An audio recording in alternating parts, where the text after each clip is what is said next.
mis queridos hermanos de Brasil. Tengo planes de estar en Sao Paulo del 17 al 21 de abril del año 2025. El título del campamento es El Camino Angosto. Ojalá que puedas asistir. Vamos a estudiar la Biblia profundamente y sé que Dios te va a bendecir. Te esperamos allá. Muchas gracias, hermano. Muy buenas noches, hermanos y hermanas. Muito obrigado, irmãos. Boa noite, irmãos e irmãs. Como passaram o dia hoje? Cheio de bênçãos? O calor realmente está forte, não é? Eu venho de um lugar mais quente, mas é menos úmido. Então aqui o calor a gente sente mais. Não somente o calor físico, mas também o calor espiritual. Glória a Deus! É um prazer estar aqui com vocês para compartilhar durante essas 3 noites o estudo da Palavra do Senhor. Esta noite, antes de abrir a palavra, queremos pedir a bênção especial do Senhor ao estudá-la. Portanto, convido que vocês inclinem seus rostos com reverência para pedir a bênção de Deus. Pai Celeste, nessa noite o teu povo se reúne com a intenção de escutar a tua voz. Pedimos, Pai, a presença do teu Espírito Santo. Fala nossa mente ao nosso coração, para que possamos compreender, receber e viver a mensagem que tu tens para nós. Te damos graças de antemão por escutar a nossa oração, porque te pedimos no precioso nome do teu Filho Cristo Jesus. Amém. No ano de 2010, na cidade de Atlanta, no mês de julho, foi celebrada a Conferência Geral dos Adventistas do Sétimo Dia. No último sábado, houve uma grande celebração num coliseu, num estádio, onde estiveram presentes mais de 70 mil adventistas de todas as partes do planeta Terra. Aí, nosso novo presidente, o pastor Ted Wilson, apresentou seu sermão inaugural para dar o tom de sua presidência. Aí anunciou que o tema central e a ênfase de seu período de 5 anos seria o reavivamento e a reforma na igreja.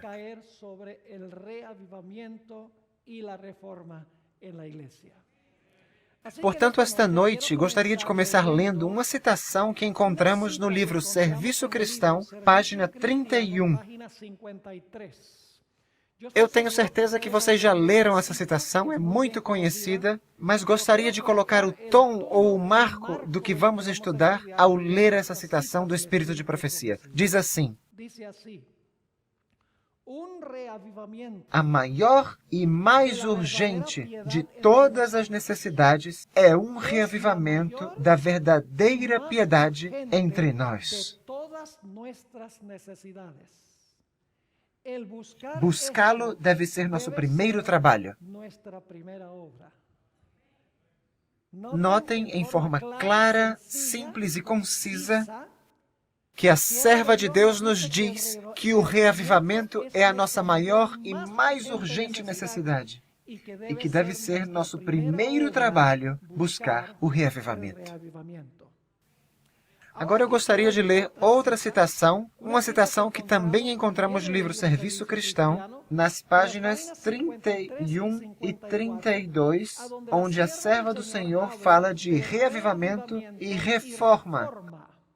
Agora ela acrescenta um termo ou uma palavra adicional que não estava na primeira citação.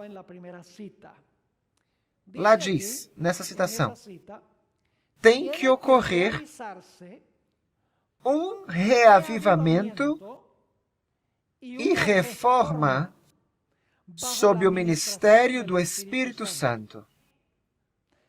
Escutem bem. Reavivamento e reforma são duas coisas diferentes.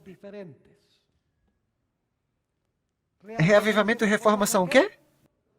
Duas coisas diferentes. Mas vocês notarão que ali eu acrescentei entre colchetes, mas estreitamente vinculadas. São diferentes, mas estão conectadas, estão relacionadas. Continua dizendo: o reavivamento significa, e agora prestem atenção nas 3 frases seguintes. Entenderam?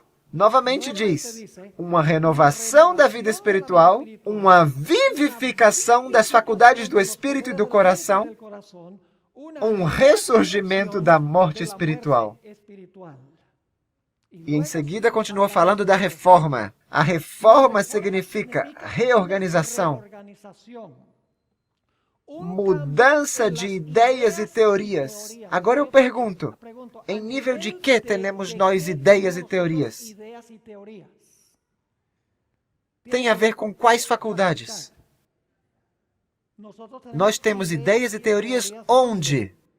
Na mente, exatamente. Diz, a reforma significa reorganização, mudança de ideias e teorias, ou seja, na nossa forma de pensar. E em seguida diz, nos hábitos e práticas, tem a ver com a nossa forma de quê? Com a nossa forma de atuar. Ou seja, a reforma tem a ver com uma mudança no pensar e uma mudança no atuar. E logo diz, a reforma não produzirá os bons frutos da justiça a menos que esteja ligada a um reavivamento do Espírito. Reavivamento e reforma devem fazer a obra que lhes é designada e, para fazerem essa obra, têm de se unir. Agora vamos examinar um pouquinho mais a relação entre reavivamento e reforma. Reavivamento sem reforma não é reavivamento. Reforma sem reavivamento não é reforma. Reavivamento sem reforma é mero sentimentalismo ou emocionalismo. E reforma sem reavivamento é legalismo ou fanatismo. Vou repetir outra vez esses pensamentos porque são muito importantes sobre o que vamos estudar nos temas desta noite. Em primeiro lugar, reavivamento sem reforma é mero emocionalismo ou sentimentalismo. Por outro lado, reforma sem reavivamento é legalismo ou fanatismo. São dois extremos. Agora, eu sei que alguns de vocês provavelmente já viveram em algumas das grandes cidades dos Estados Unidos, talvez Chicago ou Nova York, em tempos de inverno. Gostaria que vocês imaginassem que estivessem dirigindo por uma rodovia e a rodovia está cheia de neve, neve resvalante, e eu pergunto, se o carro chegasse a deslizar, para qual lado vocês gostariam de cair? Para o lado direito ou para o lado esquerdo? E vocês riem, não interessa? Do mesmo modo, precisamos que o guincho venha tirar-nos de lá. Esses são os dois extremos. Reavivamento sem reforma é simplesmente emocionalismo ou sensacionalismo. Enquanto que reforma sem haver o reavivamento é legalismo, é o outro lado da rodovia. Em outras palavras, o reavivamento tem que conduzir à reforma. Não é possível colocar a reforma primeiro e depois o reavivamento. Temos que ter reavivamento, uma renovação, um ressurgimento da vida espiritual que leve automaticamente e naturalmente a uma mudança de ideias e a uma mudança de práticas ou uma mudança de conduta. Agora, nesta noite, eu gostaria de estudar com vocês os elementos do verdadeiro reavivamento e da reforma. O primeiro ponto que quero enfatizar é que o homem originalmente foi criado perfeito. Isso significa que o homem estava vivo espiritualmente. E como estava vivo espiritualmente, sua conduta refletia o fato de que ele estava vivo. Seu modo de pensar e seu modo de agir eram perfeitos, estavam em harmonia com a lei de Deus. Ou seja, estando vivos espiritualmente, seu pensar e seu agir era de acordo com a lei de Deus. Mas quando o homem pecou, o homem morreu espiritualmente. E quando morreu espiritualmente, sua conduta agora já não refletia. Sua forma de pensar agora refletia essa morte espiritual. Quando o homem estava vivo espiritualmente, seu pensar e seu agir era sempre fazer o bem, era sempre naturalmente fazer o bem. Quando o homem pecou, agora a morte espiritual chegou a uma mudança na forma de pensar e na forma de agir. Gostaria que abrissem suas Bíblias comigo no livro de Efésios, capítulo 2, e versículos 1 e 2, e vão perceber como estão relacionados a morte espiritual com a conduta. A morte espiritual leva a uma mudança na conduta, na forma de agir. O apóstolo Paulo diz aí, em Efésios 2, versículos 1 e 2, e vos vivificou, estando vós, o quê? Não está na tela, mas diz, estando vós mortos, essa é a condição, em ofensas e pecados. Perceberam? Mortos leva a quê? A ofensas e pecados. E em seguida continua dizendo, em que noutro tempo andastes. Fala da palavra andar, e na Bíblia andar tem a ver com conduta. Segundo o curso deste mundo, segundo o príncipe das potestades do ar, do espírito que agora opera nos filhos da desobediência. Este texto nos diz que, estando mortos, andaste segundo o curso deste mundo. Ou seja, a morte espiritual nos leva a agir mundanamente em nossa conduta. Agora percebam o que diz Colossenses capítulo 2, versículo 13. A mesma ideia, que a morte espiritual leva a uma conduta em desarmonia com a lei de Deus. Colossenses capítulo 2, versículo 13. Diz, e quando vós estáveis mortos, essa é a condição, novamente, estáveis mortos nos pecados e na incircuncisão da vossa carne. Aí está a conduta, aí está a forma de agir. Continua dizendo, vos vivificou juntamente com ele, perdoando-vos todas as ofensas. O que eu quero que vocês vejam neste texto é que quando o homem morreu espiritualmente, o resultado foi uma mudança na sua conduta em violação à santa lei de Deus. Agora, o que eu quero que vocês percebam é que o coração do homem é, por natureza, enganoso. O coração pecaminoso, o coração que não foi regenerado, o indivíduo que tem um coração que está espiritualmente morto, tenta enganar alguém para que esse alguém não pense que está mal. Agora, notem o que diz Jeremias, capítulo 17, os versículos 9 e 10. Jeremias, capítulo 17, e vamos ler os versículos 9, e em um instante, vamos ler o versículo 10. Diz no versículo 9, enganoso é o coração, mais do que todas as coisas, e o quê? E perverso. E logo termina com uma pergunta. Quem o conhecerá? Foi por isso que uma vez Martinho Lutero disse, tenho mais medo do meu próprio coração que do Papa e de todos os seus cardeais. Martinho Lutero tinha uma forma um tanto interessante de expressar as coisas. Ou seja, quando estamos espiritualmente mortos e nossa conduta é uma conduta em desarmonia com a lei, o coração pecaminoso passa a racionalizar, a justificar as ações pecaminosas. E vocês notam que termina com uma pergunta. O coração é perverso? Quem pode conhecer o coração? A resposta vem imediatamente no versículo 10. Deus responde dizendo, eu, o Senhor, esquadrinho o coração e provo os rins, e isto para dar a cada um segundo os seus caminhos e segundo o fruto das suas ações. Quem é o único que pode conhecer o nosso coração? Deus! Nós mesmos não podemos conhecer o nosso coração e regenerá-lo, porque é um coração que está espiritualmente morto, que leva a uma conduta em desarmonia com a vontade de Deus. Notem também o Salmo 139 e o versículo 23 e 24. Salmo 139, versículos 23 e 24, sobre quem pode conhecer o nosso coração.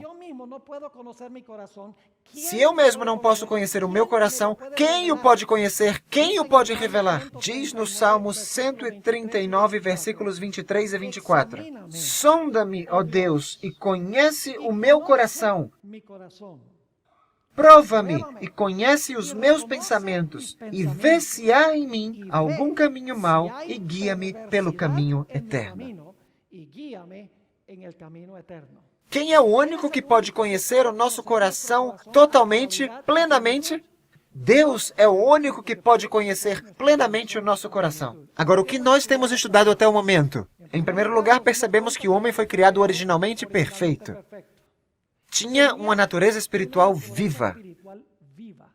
Como consequência, era obediente à lei de Deus. Quando o homem pecou, morreu espiritualmente. E, portanto, sua forma de pensar e sua forma de agir mudou. Agora vivia em violação da lei de Deus. Percebemos que o coração do homem, nós não podemos confiar nele porque é enganoso. Tenta justificar o pecado. Tenta fazer-nos pensar que não somos tão maus como realmente somos. E percebemos que só há um que pode conhecer o nosso coração e revelar-nos o que nós somos de verdade. E esse é Deus. Agora precisamos fazer uma pergunta. Qual é a forma que Deus usa para nos revelar a condição de nosso coração? O fato de que nosso coração está morto espiritualmente e que precisamos de um novo coração. Quem é o que nos mostra nossa verdadeira condição? É Deus, mas como Deus faz isso? Ele faz isso por meio do Espírito Santo, por meio de sua palavra.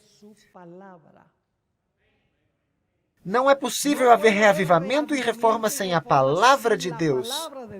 Porque Deus usa, através do Espírito Santo, sua palavra para nos revelar o que nós somos e a necessidade que nós temos. Notem o que diz Hebreus, capítulo 4, e os versículos 12 e 13. Hebreus, capítulo 4, versículos 12 e 13. Lá diz como é que Deus nos revela a condição do nosso coração, como nós realmente somos, para que nós queiramos nascer de novo, para que queiramos passar pela experiência de vivificação. Diz aqui em Hebreus 4:12, porque a palavra de Deus é viva e eficaz, e mais penetrante do que espada alguma de dois gumes, e penetra até a divisão da alma e do espírito, e das juntas e medulas. Percebam que é penetrante, sim ou não? E logo diz, e é apta para discernir os pensamentos e intenções de quê? Do coração. Como é que Deus examina o nosso coração? Como é que Deus nos mostra a condição de nosso coração? Por meio da penetração de quê? De sua sagrada palavra. E logo diz, e não há criatura alguma encoberta diante dele. Antes, todas as coisas estão nuas e patentes aos olhos daquele com quem temos de tratar. Como é que Deus nos revela a verdadeira condição de nosso coração e a necessidade que temos? Por meio da sua palavra.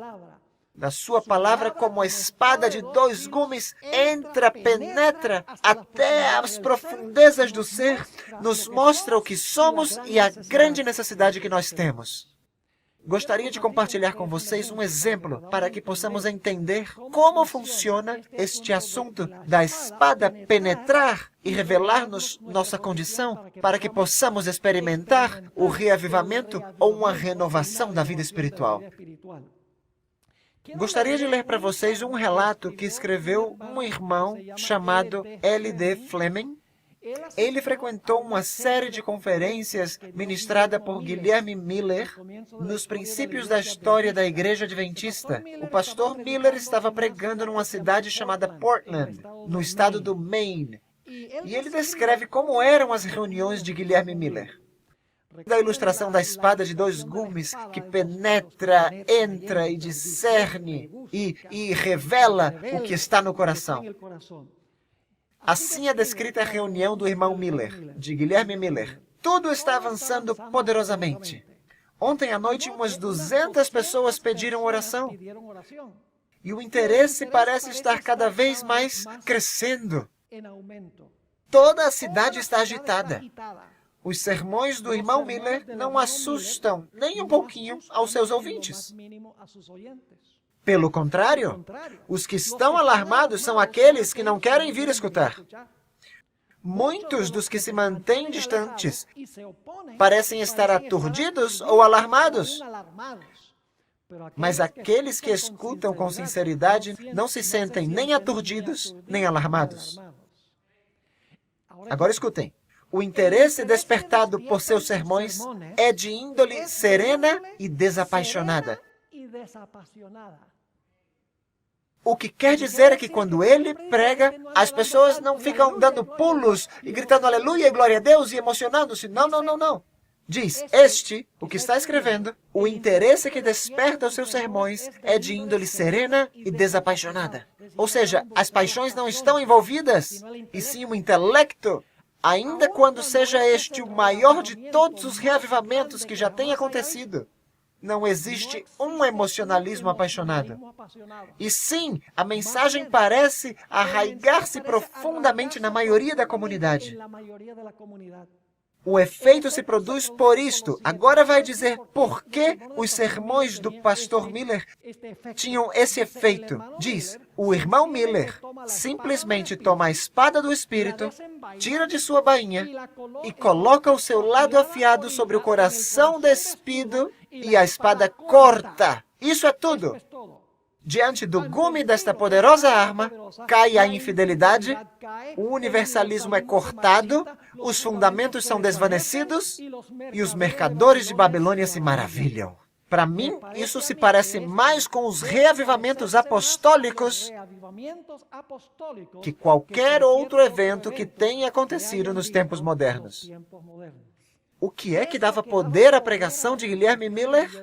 O que dava poder, segundo essa testemunha ocular, era a pregação da palavra. A palavra penetrava, entrava e revelava a condição do coração e levava as pessoas a uma conversão genuína, a um novo nascimento, ou seja, a um reavivamento como consequência da palavra. Agora gostaria de ler para vocês também uma citação. Esta é de Ellen White. E está escrito em Signs of the Times, 17 de maio de 1883, na qual ela compara a obra do Espírito Santo por meio da palavra com a espada que já vimos em Hebreus capítulo 4. Ali diz a serva do Senhor, a mundanalidade na igreja, que é a maior causa da morte espiritual. Como? Qual é a maior causa da morte espiritual da igreja? A mundanalidade é o que diz. A mundanalidade da igreja é a maior causa da morte espiritual, se deve à influência não dos pastores. Diz, se deve à influência dos membros egoístas e ociosos. É preciso coibir essa enfermidade mortal. O bisturi do cirurgião, percebam que a ideia de cortar, o bisturi do cirurgião corta profundo quando é necessário remover material putrefato e pestilente. De igual modo, a palavra de Deus, mais aguda que uma espada de 2 gumes, deve cortar até o coração, ou o mal nunca será cortado. Os grandes reavivamentos, meus irmãos e irmãs, no decorrer da história, foram reavivamentos baseados na palavra de Deus. O ponto de enfoque não foi saltar, gritar, dançar, cantar. O ponto de enfoque foi a pregação poderosa da palavra de Deus que penetra até o coração, até a alma e revela ao pecador a grande necessidade que ele tem, o coração perverso e a necessidade de ter um novo nascimento. A necessidade de receber um reavivamento. Escutem uma ilustração. Suponham que uma pessoa tenha problema em sua vida espiritual com a pornografia, que é um problema grave hoje em dia, não somente na igreja adventista, mas também em muitas outras igrejas. E tem um indivíduo que está lutando contra a pornografia, porque é um vício terrível. E esse indivíduo diz, não, eu vou buscar a Bíblia, vou começar a ler a Bíblia. Então ele vai à Bíblia e começa a ler Mateus capítulo 5, por providência divina. E está lendo o capítulo e chega a Mateus 5, 27 e 28, onde o texto diz, Jesus está falando, ouviste que foi dito aos antigos, não cometerás adultério. Eu, porém, vos digo que qualquer que atentar numa mulher para cobiçar, já em seu coração cometeu adultério com ela. Agora percebam o que acontece. Esse indivíduo foi à Bíblia e começou a ler a Bíblia. E agora a Bíblia está lendo a esse indivíduo. Porque a Bíblia está dizendo para ele, esse é você. Esse é o problema que você tem. Ele começou lendo as Escrituras e agora são as Escrituras que o leem. E as Escrituras dizem, esse é o seu problema. Você quer que eu o arranque? Quer que eu o tire daí para que você possa ter uma nova vida espiritual? Agora escutem bem. É por isso que temos que ir à Bíblia com um coração aberto e com um coração sincero. Se vamos à Bíblia com nossas ideias preconcebidas, vamos começar a justificar todo tipo de práticas errôneas. Por exemplo, tem gente que vai à Bíblia e diz que se pode comer carne de porco, vocês conhecem. Tem gente que diz que se pode guardar o domingo usando as Escrituras. Tem adventistas que diz que não tem nada de mal em ir ao cinema, ou em se vestir de certa maneira, ou não tem nenhum problema em escutar música mundana. Simplesmente o que se está fazendo é justificar o pecado que está no coração, em vez de permitir que a palavra entre para desmascarar o pecado, para que vejamos nossa necessidade de mudança e para que possamos ter um reavivamento e uma reforma em nossa vida. Agora, a palavra de Deus não revela somente a condição do nosso coração, mas que precisamos ser um pouquinho mais específicos quanto ao que nos mostra a condição do nosso coração e a necessidade que temos de uma mudança. Abram comigo o Salmo 19 e vamos ler o versículo 17. Por muito tempo eu lia esse versículo e ficava um pouco perplexo, um pouco confuso, e vou explicar qual é o motivo disso. Salmo 19, versículo 7. Diz, a lei do Senhor é perfeita. E o que faz a lei? Refrigera a alma. O que faz a lei? Refrigerar a alma. Mas eu pergunto, não seria Deus que refrigera a alma? Não é o Espírito Santo que refrigera a alma? Como que a lei refrigera a alma? E em seguida eu li o livro Refletindo a Cristo, página 215. Li essa citação do Espírito de Profecia. Diz a serva do Senhor, e somente à medida que se restabeleça a lei de Deus, a sua posição exata, que poderá haver avivamento da primitiva fé e piedade entre o seu povo professo. Como? Somente quando? Somente quando se restabeleça a lei de Deus, a sua posição exata, que poderá haver avivamento da primitiva fé e piedade entre o seu povo professo. E nós perguntamos, e o que é que existe na lei que converte, que refrigera a alma? O que é que existe na lei que traz um avivamento da primitiva fé e piedade? A resposta é, irmãos e irmãs, que a lei, de fato, é um reflexo de Cristo. Às vezes o problema é que nós separamos a lei de Cristo. E pensamos na lei como uma lista de 10 regulamentos que Deus deu em tábuas de pedra.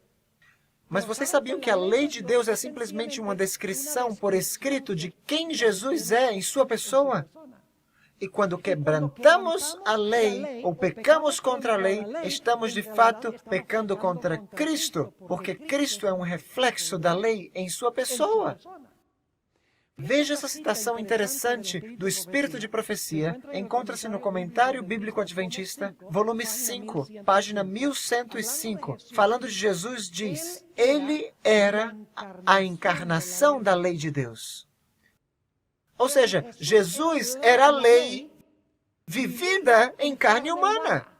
Era uma ilustração viva da lei. Diz, ele era a encarnação da lei de Deus, a qual é um transcrito.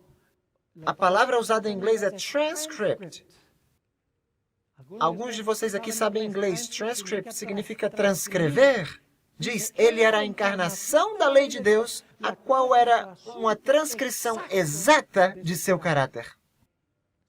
Ou seja, nós não devemos somente contemplar a lei, e sim, devemos contemplar a lei como se revela em quem?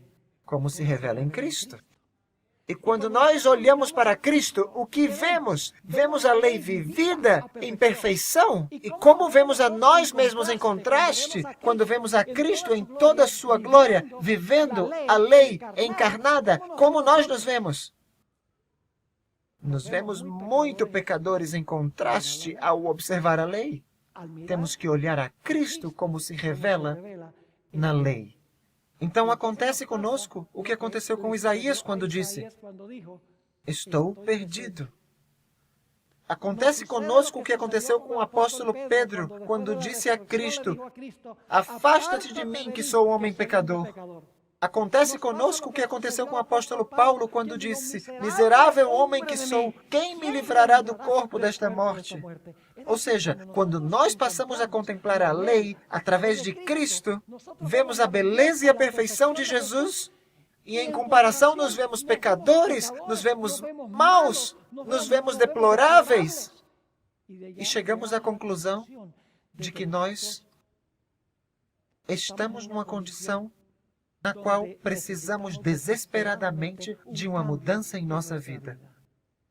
Mas não somente vemos a perfeição de Jesus e nossa imperfeição, e sim, quando contemplamos a Jesus, também percebemos que o Senhor Jesus Cristo, apesar de ter tido essa perfeição, apesar de ter tido essa beleza em seu caráter, apesar de ter sido a lei em forma vivida, estamos agora contemplando a Cristo, nos sentimos como nada, mas agora vejo a Cristo na cruz do Calvário e vejo com suas mãos e pés perfurados, vejo com a fronte ferida, escuto-o na cruz clamando, Deus meu, por que me desamparaste? E digo-lhe, Senhor Jesus, Tu és tão perfeito, tão formoso, tão belo, Tu és a encarnação da lei, e agora eu Te vejo assim e me sinto como se fosse um nada, sou um pecador miserável.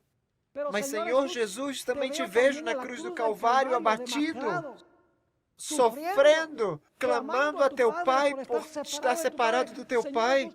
Senhor Jesus, por que aconteceram essas coisas contigo, sendo perfeito e sendo puro? E o Senhor Jesus Cristo responde, por teus pecados. E sabe o que acontece quando a gente entende a visão da perfeição de Jesus e a visão da cruz? Isso me leva a me arrepender do pecado. A Bíblia diz em Romanos capítulo 2, versículo 4, a bondade de Deus nos leva ao arrependimento. Percebem, o arrependimento não é algo que nós fazemos. Às vezes a gente diz, precisamos nos arrepender para sermos salvos. Mas sabem, o arrependimento vem de Deus. Romanos 2, versículo 4 diz que a bondade de Deus nos leva ao arrependimento. Em Atos 5:31 diz que Deus dá o arrependimento a Israel. Ou seja, quando nós vemos a Cristo pendurado numa cruz do Calvário, esse ser perfeito, a encarnação perfeita da lei de Deus, e o escutamos clamando no Getsemane, se possível, passa esse cálice de mim. Vemos a Jesus suando gotas de sangue. Vemos Ele clamando na cruz, Deus meu, por que me desamparaste? Dizemos, Senhor Jesus, por que essas coisas aconteceram contigo? E o Senhor Jesus nos diz, por teus pecados. Quando eu contemplo a Jesus, meus irmãos e irmãs, agora eu vejo a maldade do meu coração. Vejo minha grande necessidade. Vejo que estou espiritualmente morto e que preciso de uma mudança. E então o arrependimento me leva a confessar os meus pecados e a dizer-lhe a Jesus na cruz: Senhor Jesus, o único que eu mereço é a morte, mas obrigado por ter sofrido o castigo que eu mereço sofrer. Por favor, Senhor Jesus, eu confio em Ti, tenho fé em Ti. Por favor, toma a Tua vida e Tua morte e coloca-as na minha conta. E nesse momento, Cristo toma a sua vida e sua morte e as coloca em minha conta. E Deus olha para mim como se eu nunca tivesse pecado. Estão entendendo como a lei de Deus nos leva ao arrependimento? Como converte, como refrigera a alma? Porque a lei é Cristo, em forma viva. É quando contemplamos a Cristo, como revela em carne humana a lei, quando vemos a nossa maldade e a nossa necessidade e o amor de Jesus Cristo por nós. Sabe o que acontece no momento em que nós chegamos a ver a Cristo Jesus na lei e em sua palavra, em sua santidade e sua perfeição, e a ver a mim mesmo em minha deplorável condição de pecador, em contraste, nesse momento, eu me arrependo, confesso o meu pecado, manifesto minha confiança no Senhor Jesus Cristo, e nesse momento realiza-se a vivificação do ser humano. Nesse momento vem a ressurreição espiritual, o que a Bíblia chama de conversão. Notem o que diz o livro de Tito, capítulo 3, versículo 5. Tito, capítulo 3, versículo 5. Fala do momento da conversão.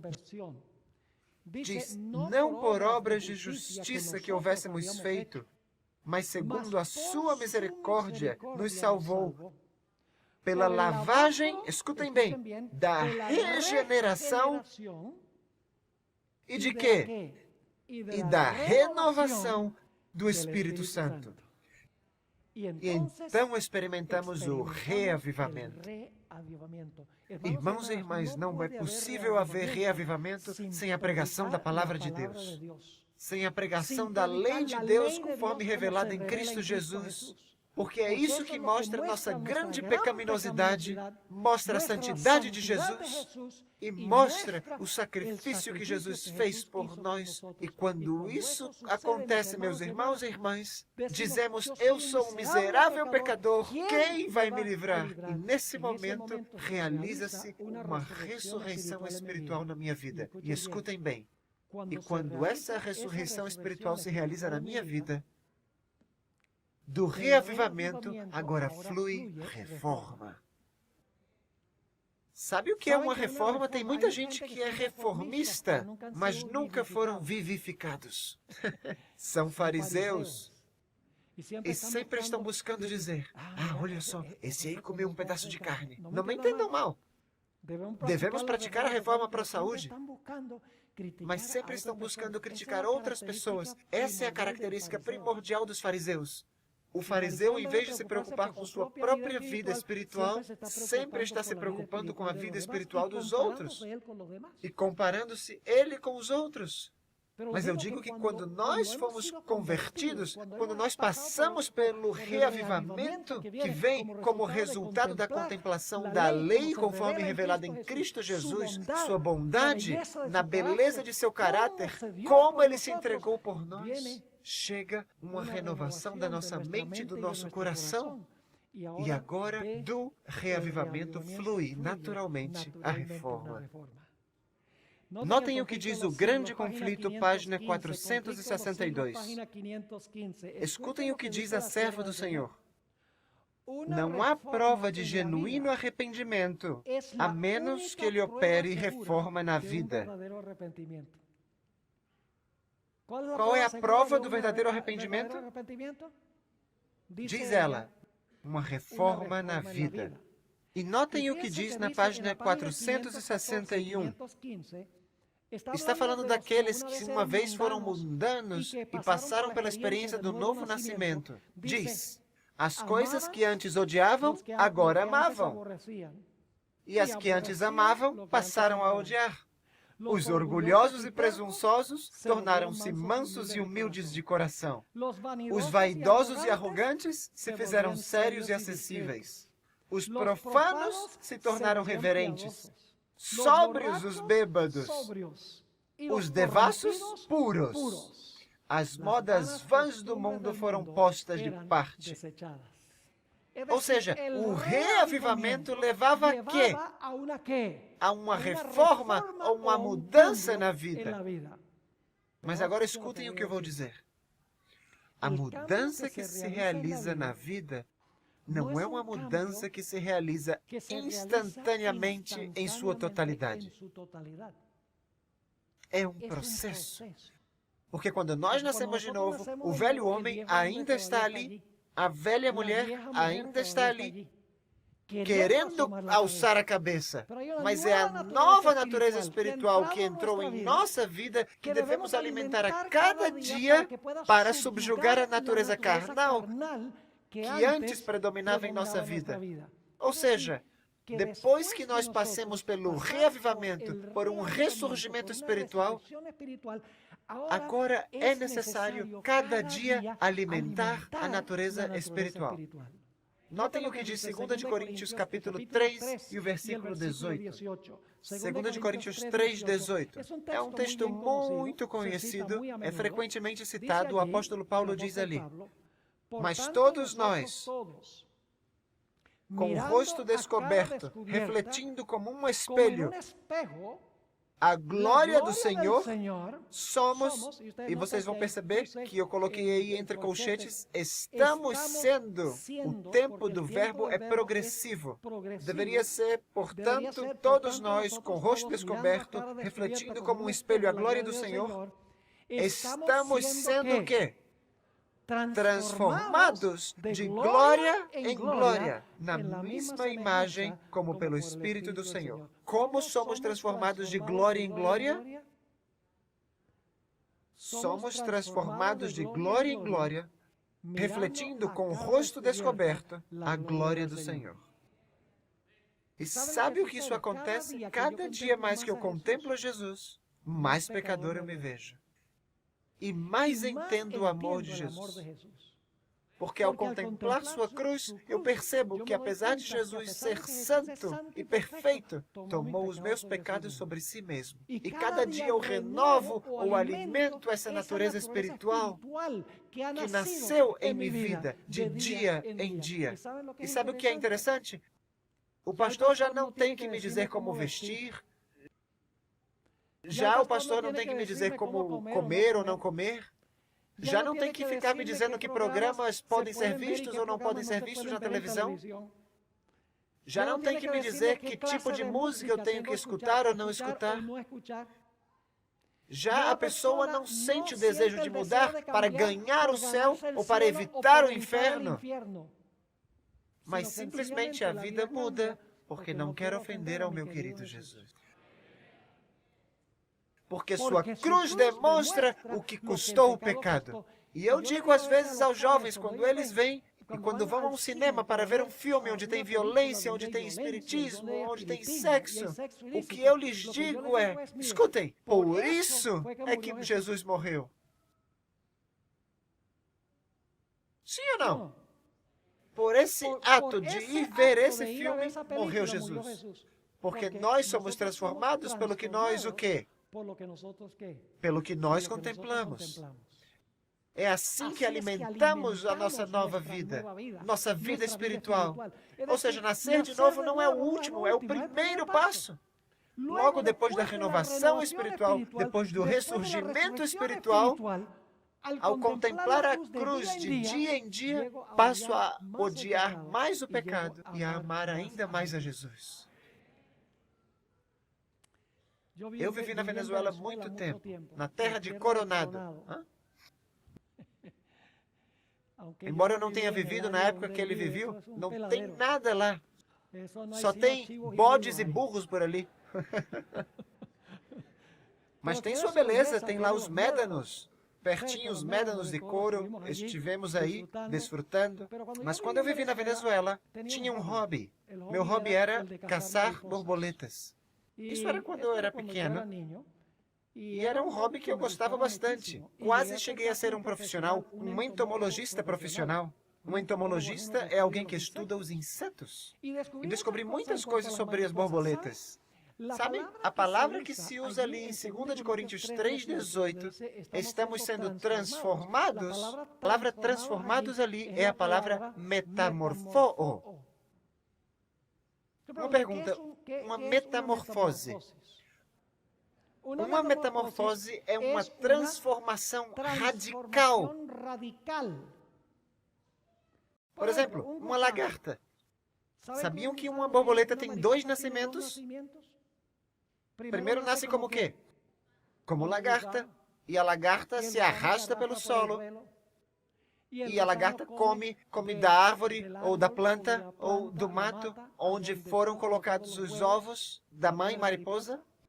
E a lagarta cresce à medida que come e se transforma numa lagarta bem grande, mas continua sendo lagarta. Mas logo, a lagarta é sepultada em um casulo.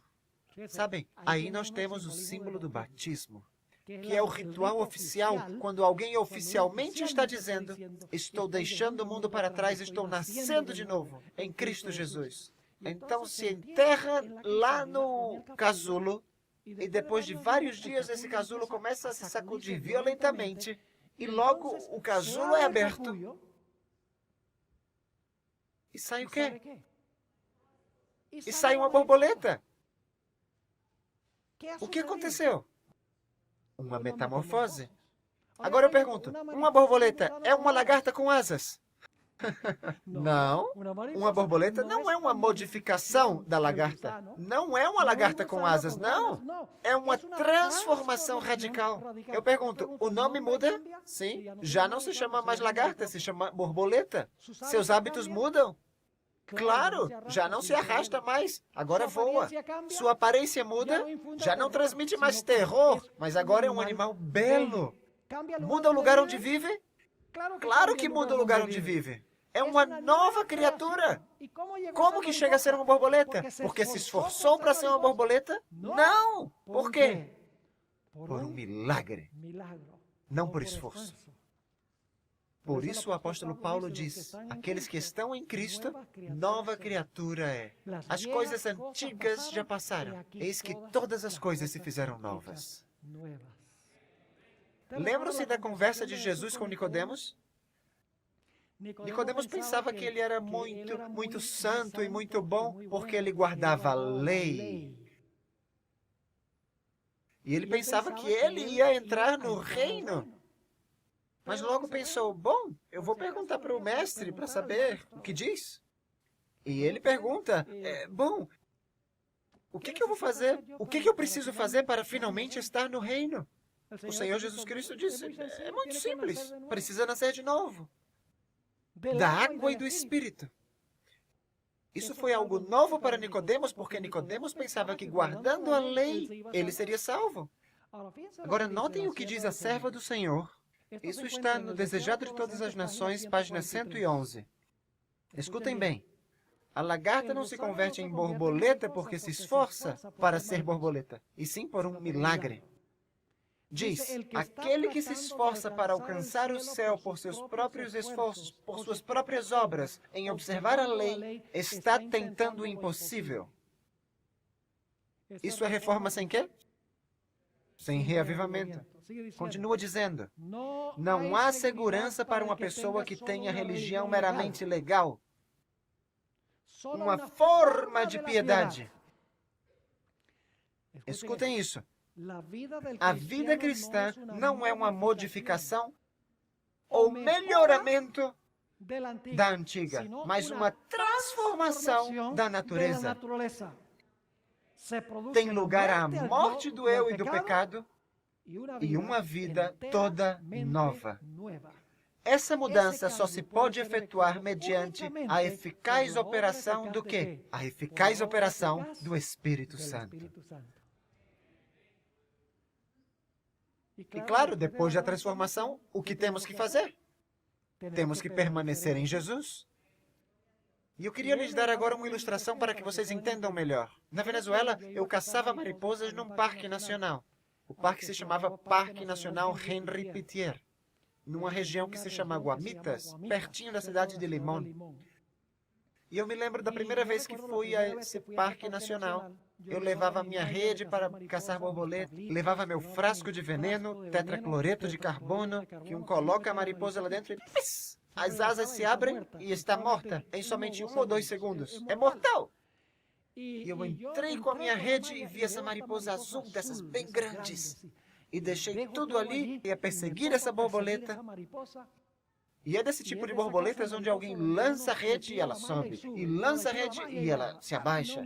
Ela não voa em linha reta, e sim para cima e para baixo. E bom, eu já estava tropeçando com os matos, com as árvores, e quase caindo com as pedras. E eu percebi que o que vigiava o Parque Nacional estava ali parado, me olhando, rindo.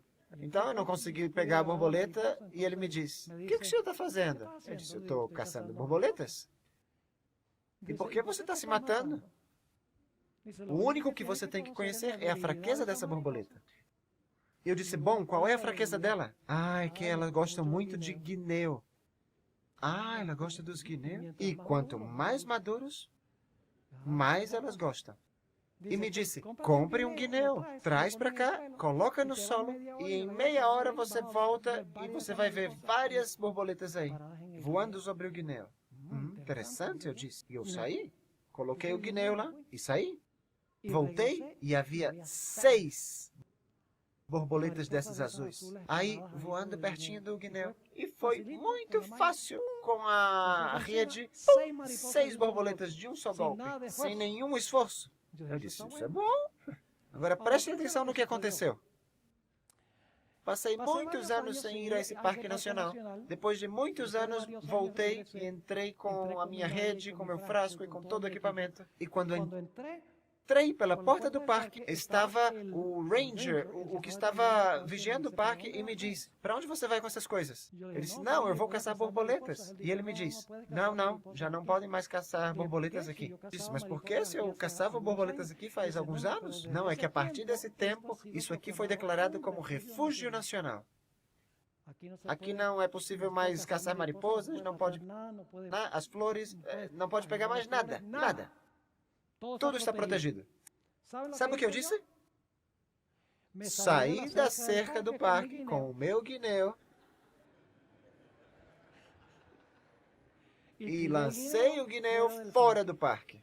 E qualquer borboleta que saísse daquele refúgio e caísse no guineu era uma presa segura. Meus irmãos e irmãs, não é porque nós nascemos de novo por um milagre de Deus, não significa que nós estamos seguros, a menos que permaneçamos em Jesus. Porque o grande caçador, Satanás, está bravo porque nós nascemos de novo. E vai fazer todo o possível para recuperar o que ele perdeu. Meus irmãos e irmãs, o que nós precisamos na igreja não é somente uma reforma. O que precisamos na igreja é um reavivamento da vida espiritual, que leva a uma reforma. E o reavivamento não pode vir sem que se faça da palavra de Deus o foco central.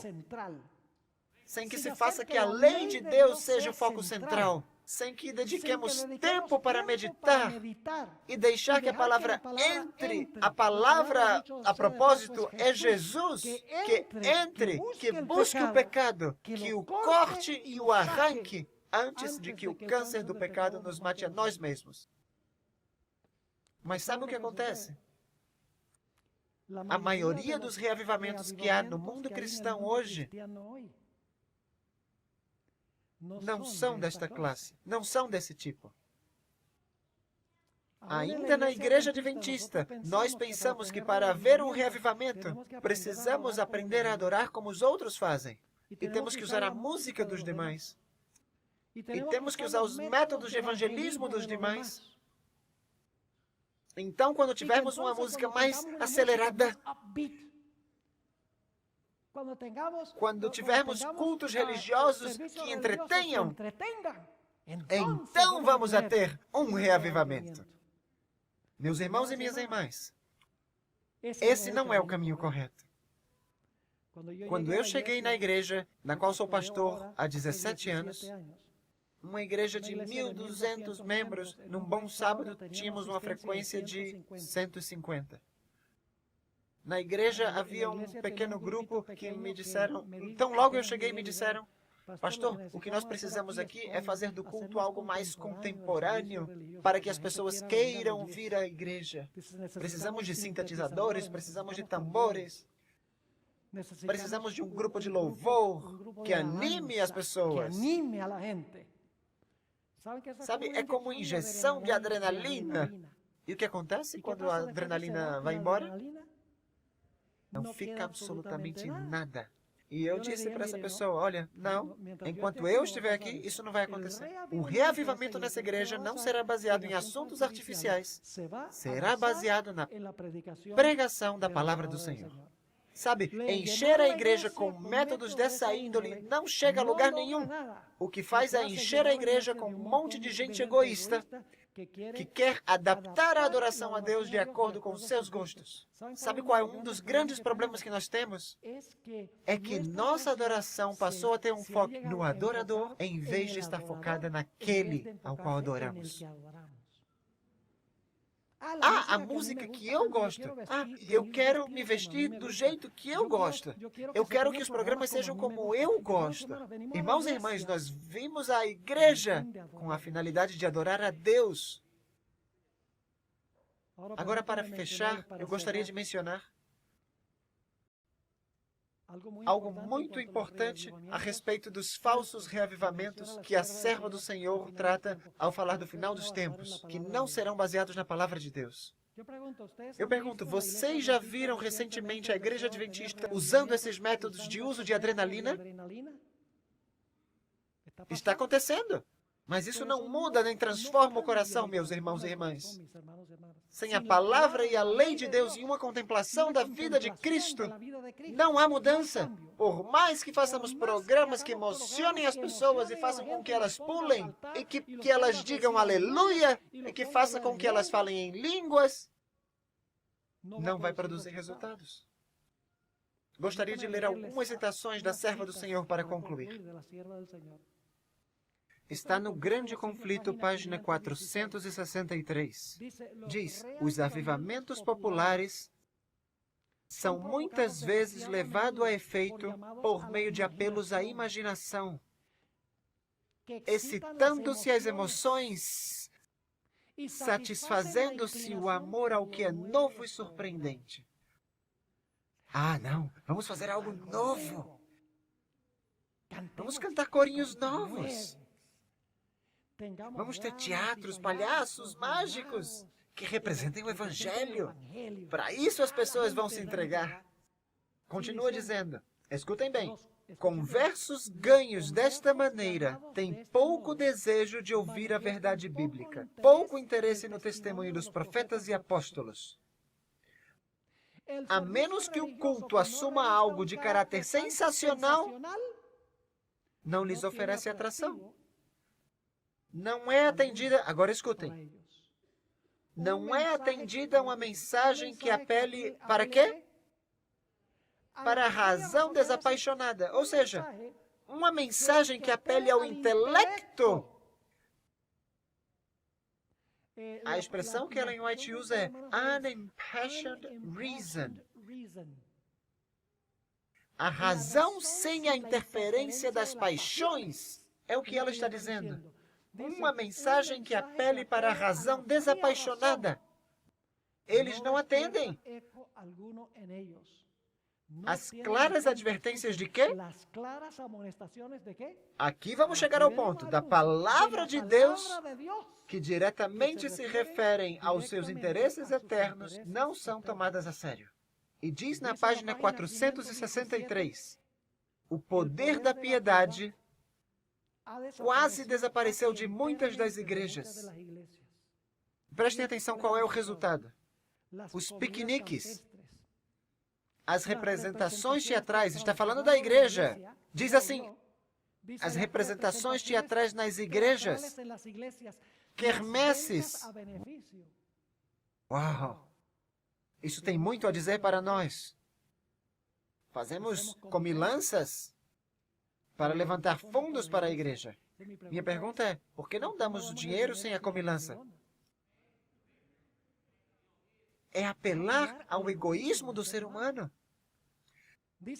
Diz, as representações teatrais nas igrejas, quermesses, as casas elegantes, ostentação pessoal, a forma que nós nos vestimos, as joias, etc. Ela diz, desviaram de Deus os pensamentos. Terras e bens e ocupações mundanas absorvem a mente, e as coisas de interesse eterno mal recebem atenção passageira. Pouco depois de chegar à cidade de Fresno, onde eu estou pastoreando, comecei estudos bíblicos com um jovem. Passei por 20 estudos bíblicos com ele e sua esposa era adventista. E logo então passei por outra série de 20 estudos com eles. Lamentavelmente, o jovem nunca se batizou. Nunca chegou a ser um adventista, embora sempre que eu o encontro, ele me diga, eu creio na mensagem adventista. Não há outra igreja que tenha a verdade. A igreja adventista é a verdadeira. Mas não teve até agora a valentia de tomar o passo, porque a família está muito contrária a que ele se una à igreja adventista. Mas um dia ele me disse uma coisa interessante. Ele frequentava uma igreja carismática e me disse, pastor, eu gostaria de dizer o que eu gosto da sua igreja.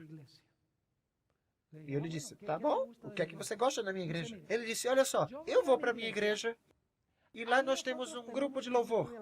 Saltamos, pulamos, falamos em língua, nos emocionamos. E saímos da igreja e já aos 20 minutos não ficou nada. Mas quando eu vou para a sua igreja, escuto o sermão e saio, o sermão fica trabalhando na minha cabeça, algo fica. Vejam bem, uma pessoa carismática, não adventista, entendia o poder que existe na palavra de Deus. Em contraste com esses outros métodos que são como jogar gasolina no fogo. O que acontece quando jogamos gasolina no fogo? E quanto tempo dura? Não dura nada. Acabando a gasolina, acaba o fogo. Agora escutem, vamos terminar com essa citação do Espírito de Profecia. A irmã White disse que nos últimos dias vai haver um grande reavivamento verdadeiro. Eu creio que nós já estamos entrando nesse tempo. E em um momento eu vou dizer por que motivo. Na página 464 do Grande Conflito diz a serva do Senhor, apesar do generalizado declínio da fé e da piedade, há nestas igrejas, não está falando da igreja adventista, está falando de todas as igrejas, verdadeiros seguidores de Cristo. Glória a Deus! E diz, antes de os juízos finais de Deus caírem sobre a terra, haverá entre o povo do Senhor tal avivamento da primitiva piedade como não fora testemunhado desde os tempos apostólicos. É disso que estamos falando essa semana. O Espírito e o poder de Deus serão derramados sobre seus filhos. Naquele tempo, muitos se separarão das igrejas em que o amor deste mundo suplantou o amor a Deus e a sua palavra.